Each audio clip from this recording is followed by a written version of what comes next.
So ngayon, ipapakita ko sa inyo ang laman ng museum. So let's go. So entrance po yan. So bago po tayo pumasok ay kailangan po natin magsulat ng ating pangalan. So yan po, nagsusulat na po ko dyan. And don't forget the museum rules. So do not touch the artifacts, no food, at observe silence. So yan po yung pinakaharap niya. Welcome to our museum. So yan. So ngayon ay papasok na po tayo sa mga lumang gamit na nagamit noong unang panahon or noong World War II. So yan po. Yan po yung itsura sa loob. So, yan, kasama ko po yung mga kaibigan ko. Yan. So, guys, itutur ko muna kayo. So, let's go!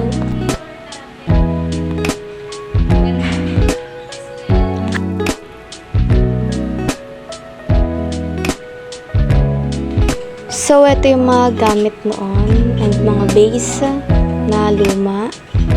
Hindi ko alam kung ano yung laman nito, pero bawal po kasing hawakan. So, kailangan po nating sumunod sa rules.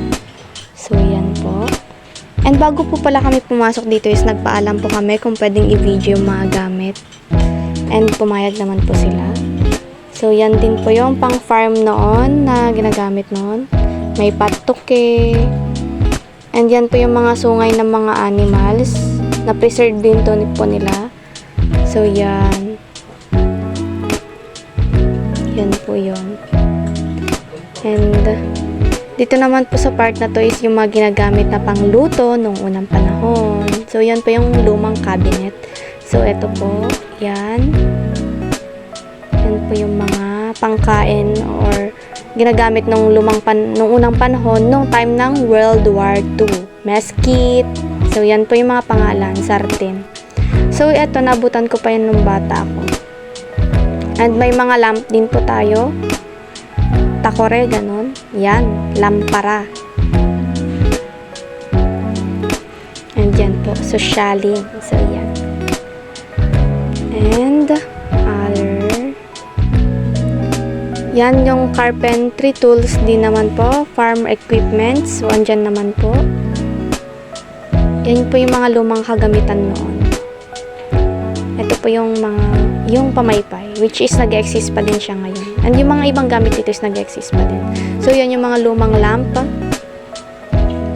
Yan, iba't ibang klaseng lampara. And ito naman po yung mga helmet na ginamit noong World War II. So, yan. Ito rin po, mga fishing paraphernalia. So, yan po. And, dyan po sa mga gamit na yan is, hindi lang po siya basta gamit. Kasi po, andyan po yung mga history at mga memories na nakatago na nangyari noong unang panahon. So, yan po. Napakahalaga po talaga ng mga gamit niya. Kaya po, nandito po siya sa museum para i-represent kung anong meron sa Quirino Province. So, yan po yung mga kitchen utensils. Kompleto po yan. Ayan din po.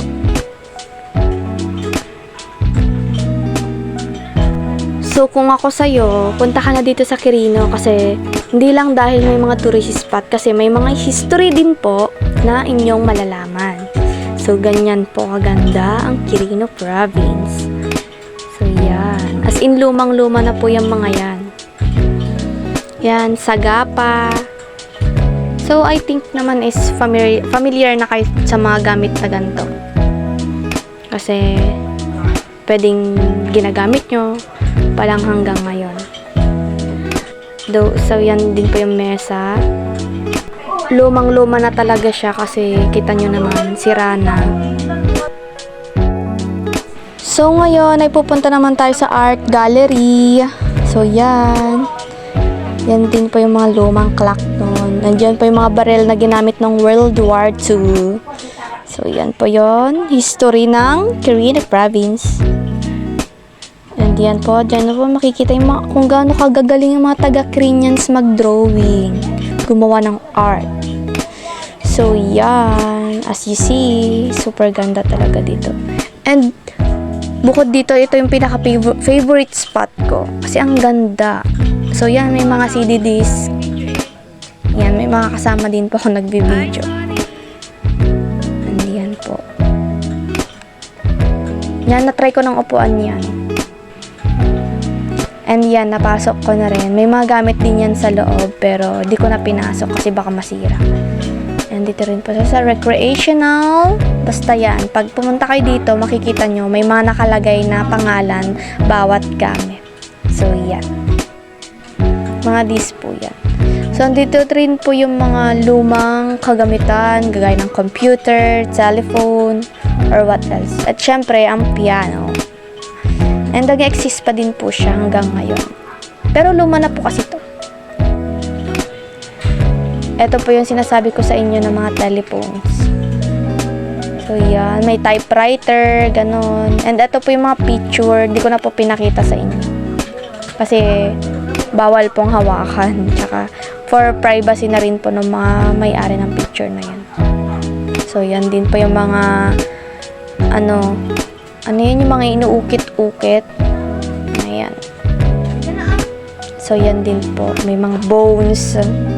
Lalapitan po natin. So, eto po. Yan. Bone relics. Tsaka mga old camera. So, yan. Iba't ibang klase ng camera. Tsaka may ano din dito, old na pinambibideo noon. And eto rin, mga bar yan na ginagamit noon.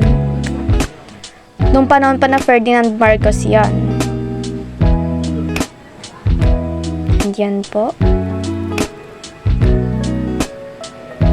Show siya rin lang kanina. Ito rin. Pero binidyo ko kasi ang ganda. So yan. Ang creative talaga naman ng mga taga-Kirin. Ang tawag dyan sa mga yan pala is artifacts. Yan yun.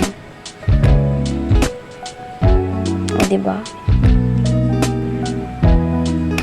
Ito naman si mga ginagamit ng mga ifugao, yung pinangtatambol. Yan naman yung mga baril pana na ginamit ng World War II. So guys, hanggang dito na lang. Bye!